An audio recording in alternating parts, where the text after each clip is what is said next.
Hi, and welcome to Linux Talks with TuxCare.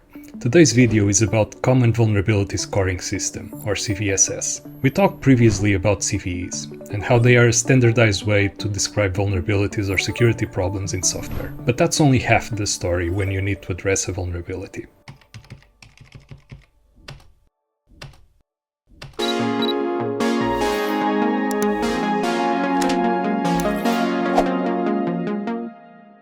CVSS provides an assessment of the severity of the CVE, not the risk, but the inherent severity of the CVE itself. It's an open industry standard. It's owned and managed by First.org Incorporated, a US-based non-profit organization, which makes it available worldwide for free. A CVSS score is a numerical value between 0 and 10, and the intervals within that range correspond to low, up to 3.9, medium for values between 4 and 6.9, high for values between 7 and 8.9, and criticals for value between 9 and 10.0.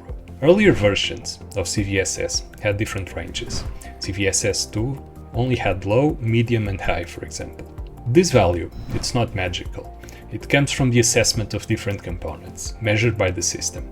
For version 3, those are the base score, impact, exploitability, temporal factor, environmental factor, modified impact, and an overall score. It's important to note that the equations to come up with these values are very involved.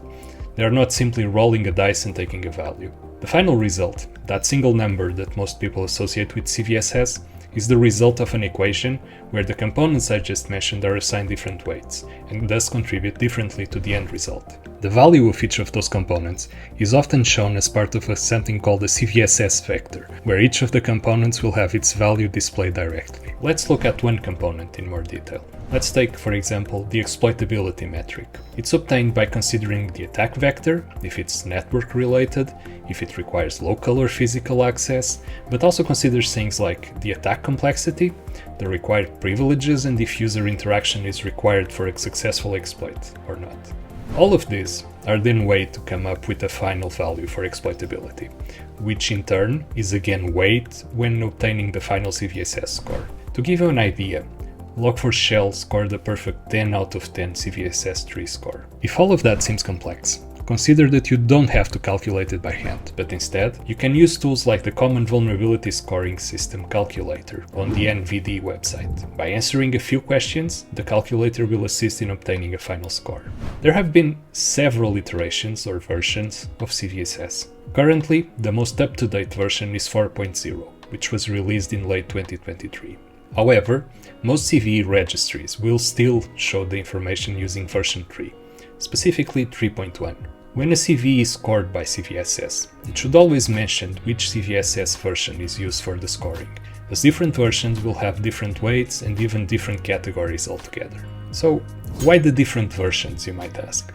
Well, it turns out that scoring vulnerabilities tends to be a subjective process.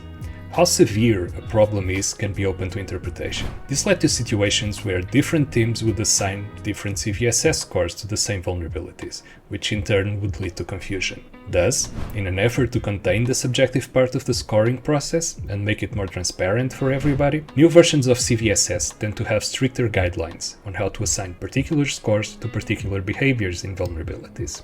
Also important to keep in mind, when assessing a CVE with a different CVSS version, it's likely that the end result will vary, because of the different weights, for example. And sometimes it can vary dramatically, going so far as moving CVEs from different severity brackets.